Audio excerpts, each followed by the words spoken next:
Hello, everybody, and thank you so much for joining me for another episode of Interviews with Entrepreneurs in South Africa. Today, I feel very lucky to be introducing you to Marumo Spears. I met him more than a decade ago at the Raise Corp Business Incubator, and I'm very excited that he has agreed to tell us a little bit more about his business today because he has persevered for a long time and has managed to create a sustainable business for a very long time. So I think that he has a great story to tell all of us that we can all learn from. So Marumo, if you could just introduce yourself and tell us a little bit more about what you do and why you do it. All right, thank you so much, Melanie. Good day, all the audiences, and good day, world, to everyone that has tuned in. Melanie, I started the business, it was over 14 years ago. And at the time when I started the business, it was mainly to do cleaning services for accommodation places and hotels, because it was just about that time when South Africa was going to host the World Cup. And I formed the cleaning service business because I thought there's a big market for it. With the development that has been happening, we would have the advantage and the opportunity to render cleaning services for some of the buildings that would be newly built or renovated, to do post-construction cleaning on those, and to also render cleaning services for hotels and guest establishments that would be hosting all the guests that were coming. So that's how the business was formed then, and it has been transforming from one level to the next from that time to date, to now that we are still rendering cleaning services and property maintenance services at large. I even now skipped the part where I was supposed to say my name and the company name. My name is Marumo, and the name of the business is Maru Corporation. Okay. So do you still specialize in hotels or do you do domestic cleaning? What kind of, who's your ideal customer? Our ideal customer is residential and commercial premises. We mainly do cleaning services for household, which are the domestic market, people who would be moving from one house to another or one apartment to another, and they would seek for the premises to be cleaned before they move in. And we also do cleaning services for office premises, that is on contractual basis. It could either be on a weekly basis, monthly, some of them long-term, a year, 2 or 3 years, where we maintain cleaning services on a daily basis. And in that market, in that industry, for the commercial market, it has changed a lot, because now service providers in the cleaning field have to abide by the new laws of deep cleaning, so as to eliminate this new COVID-19 that's in place. So you have to get the right products, and you have to do the right methodology to ensure that within the office premises, the bacteria that could cause or maybe contribute to the spread of this virus is eliminated. We take out all those germs. It's also ideal for households, because now with the uplifting of the lockdown, you would have sometimes people coming in to your household. Some of the housekeepers, the butlers that works in houses are now back at work, and you would need from time to time to have it cleaned. Schools are now open, your children are going out, your children are going back. So it's ideal for households as well to at least look at that type of cleaning, let's say once, twice a month. So COVID-19 has changed your business in how you actually deliver your services. It certainly has. It certainly has. It's no longer about the execution of cleaning as we know it. There are new things that has to be done. The surfaces has to be disinfected upon cleaning those surfaces. So it's not only about having the premises sparkling clean. It's about ensuring that germs are removed as well. And the team that is executing the work, they have to be in the right PPE gear. They have to always have their masks on to ensure that could there be any of them that has the virus, maybe doesn't leave it into the premises. So it has certainly changed, Melanie. Has it impacted on your costs of delivering your service? Yes, it has. For each of our workers that go to site, in terms of the masks, they have to change them daily. Some are only just usable for about 4 hours. After 4 hours of using it, it has to be disposed.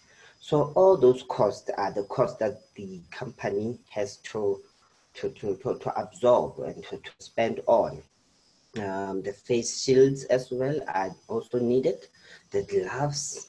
So it has impacted on the cost. And in terms of the product that we use, we now use more products. There is about 3 or 4 new products that are part of the package that the teams go to site with. Okay. So that is the cost that come into place. And knowing the customers that they are always not wanting to spend more than they are used to.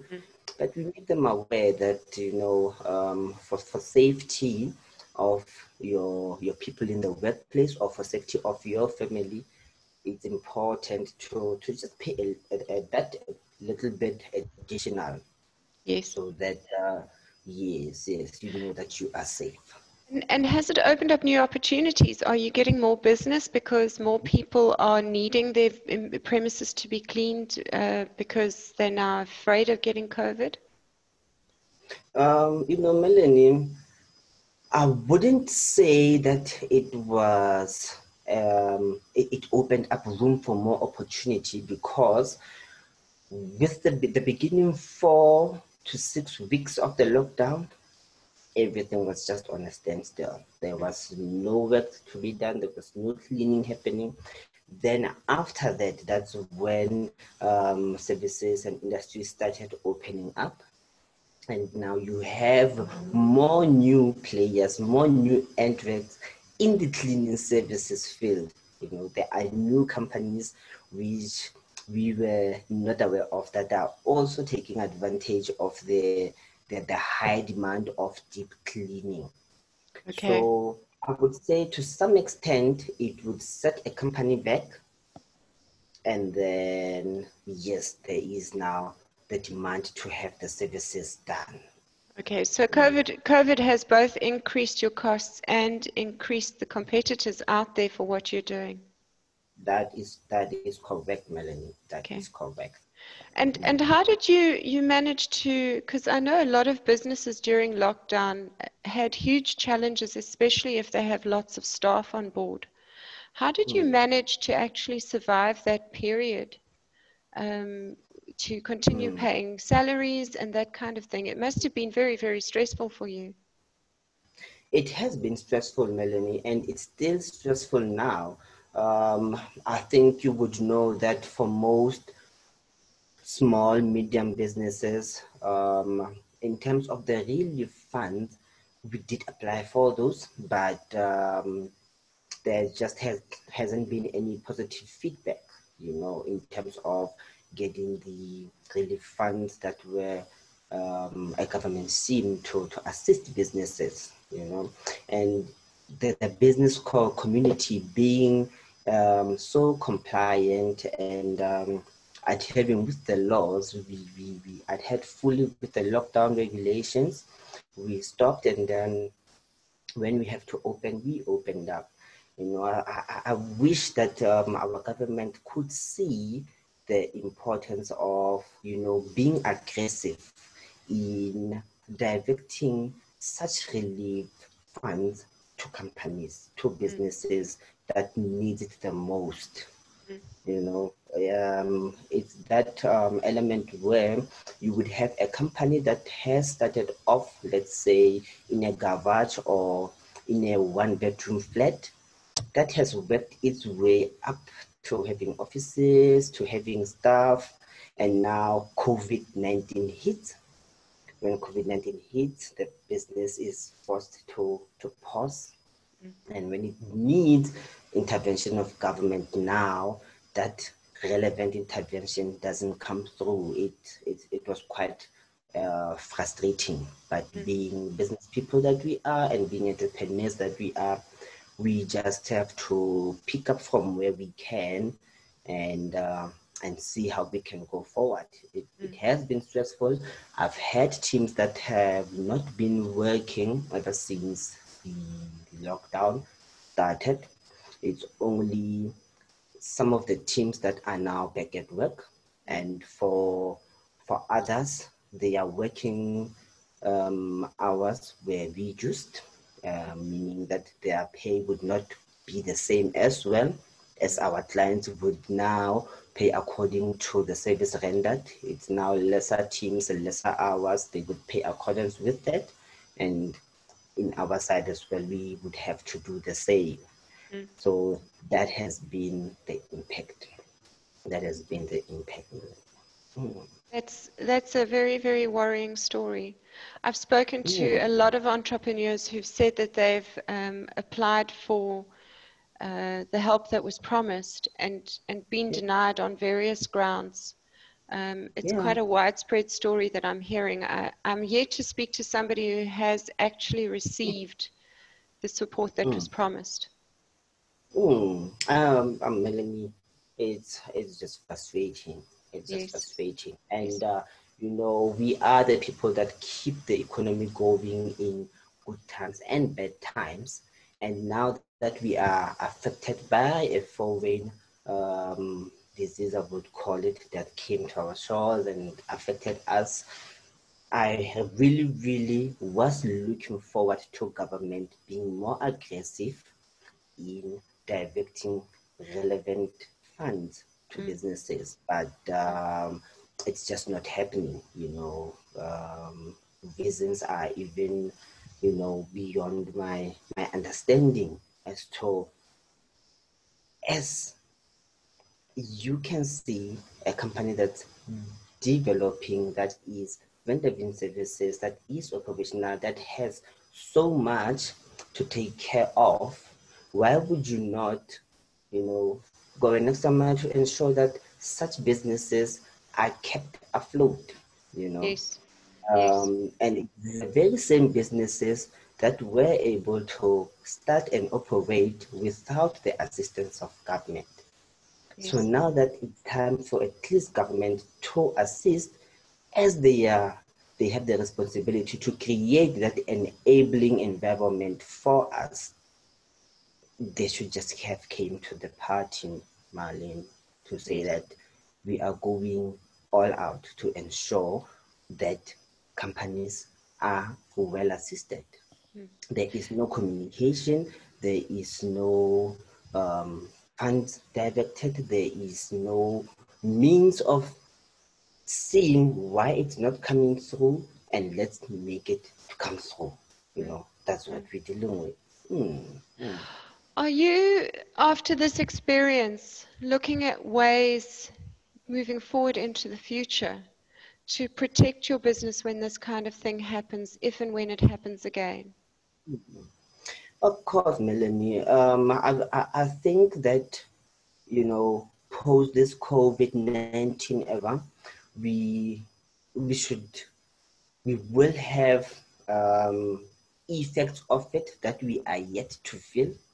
And right now we're just trying to find our feet and to understand what could follow after this and what could be the next crisis after this, you know. And you know, in terms of companies having savings and having investments, sometimes you just don't know how long those could keep the expenses going. You know, Melanie, they go out and you need to have other means of revenue streams to come in.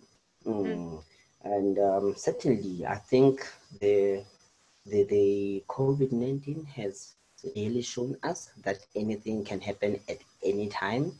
Always prepare for the worst and prepare for the worst of the worst as well. It's just been prolonged. Being in business is not for sissies, is it? Oh, Melanie, we haven't been able to sleep. Oh, shame. Oh, shame. Yeah. I can only imagine with a huge complement of staff and a big payroll like yours, it must be a very frightening time to be operating in your business. Yes, Melanie, it has been stressful. I have to say that you know, sometimes you have a certain number of employees whom would be understanding that okay, things would gradually pick up. We are with the management or we are with the company owner until such time happens. And others would lack the patience and need to see things happen. They would ask that a certain relief, what's happening, what's happening with the UIF relief, what's happening with certain so and so relief. And as the director and as the leader of the firm, they expect to see things happen all the time because they are used to seeing you as the company owner or you as the director making things happen. But there comes a time when things don't happen or don't give feedback as and when expected. So I would further say, as a productive community of businesses and employees should also bear with their employers at a time like this, because it is not something that they have caused, but it is something that they are trying to manage and get themselves and their staff out of the situation, out of this frustrating situation. It has been a setback for all, and I believe being in a position and having the responsibilities that we do, the employees should give enough support to their employers. And that support could go a long way to eventually seeing their employer making things happen for them and, being operational in the new norm that we are going into. Would this experience change the way that you recruit people moving forward? Yes, definitely it has, Melanie. Okay. We would usually have adverts out, and then we would conduct interviews. We would have then orientation, and then we have intake of staff. They would be trained on a part-time basis, and they would work maybe as casuals or part-time until a full-time or a permanent opening is available. So I believe now in this unstable period, we will have more people working on a part-time basis or maybe working as a casual labor than being formalized until as a business we are stable enough to say that our surroundings and our environment is also, of certainty that we can operate and, and rely on our systems and our growth strategies to give back the same results and expected targets. But right now, we cannot even, base our planning on a certain target because some of the areas that we operate in are still closed. Some of the hotels are still closed that we would clean. The residential premises like estates, some still do not allow in visitors and contractors. So it's very difficult to try and set a target when your target as well it's restricted to have anyone come through, it's just not workable. So you say you're the director of your company, and way back when I met you, you were almost a Yeah. one-man band, I think. And Yes. now, how many people do you have working full-time in your business now today? When we had started the business, we recruited a whole lot of people to have into our database. We had a recruit of over 300 people that were all trained in cleaning, hygiene, and hospitality services. Now, this is to serve all areas of residential, commercial, and guest establishments where needed for assisting with tea, assisting with the dishes, the cleaning in hotels, and also events cleaning. So from the pool of 300 people, that's where we would take our stuff that we place on our site.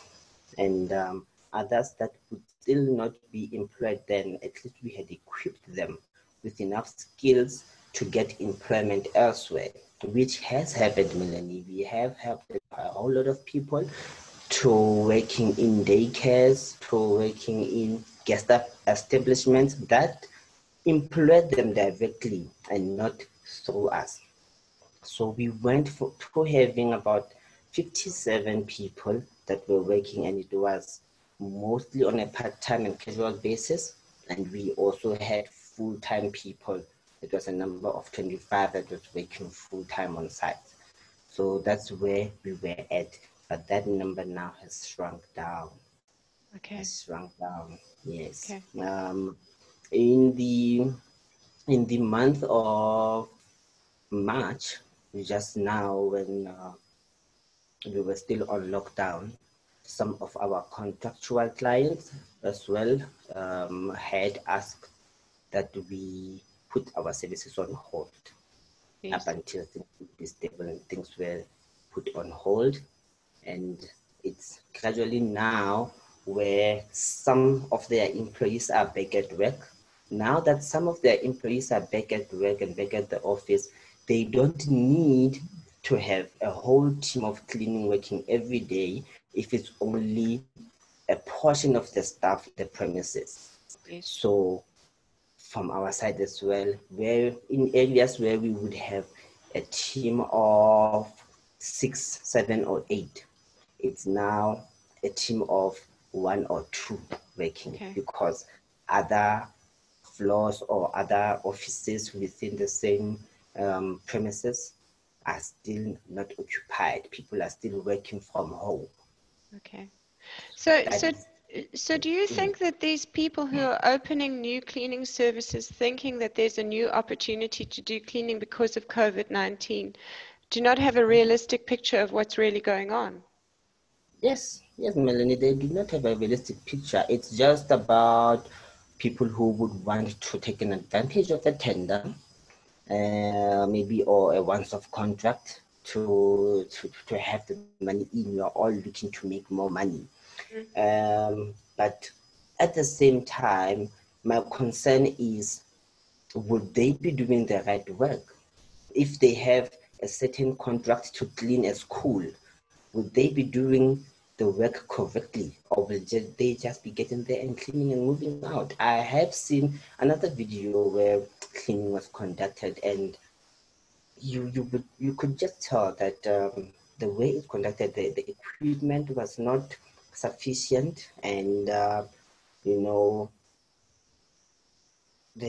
spray bottles were just used to spray on the tables, on the desks. You wouldn't know what's in there. You wouldn't know whether they were working their way correctly. So they majorly it's new companies that seek to get these contracts, because now nationally, and I think even in the whole world, cleaning services is now the most procured service by offices, by schools, by government, by private companies.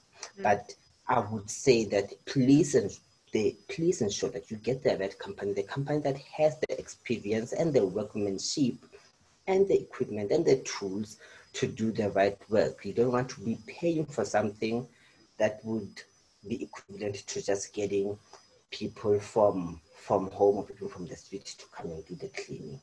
Yeah. So do you think that these businesses are going to actually be sustainable in the long term, or do you think that as fast as they've opened up, they're going to close down again? I think they are going to close down again. It's just a matter of those companies operating to render the contract that they have been provided. But other than that, we have seen a similar thing in the past where companies operate to render a certain term at a certain tender, either a contract or tender that has been granted. They just work on that, and then upon delivering on it, they will close down. Okay. Yes, I do, however, wish that most companies would, if you have a tender like this and you're willing to grow in the cleaning service space, grow your business from that contract which you have had.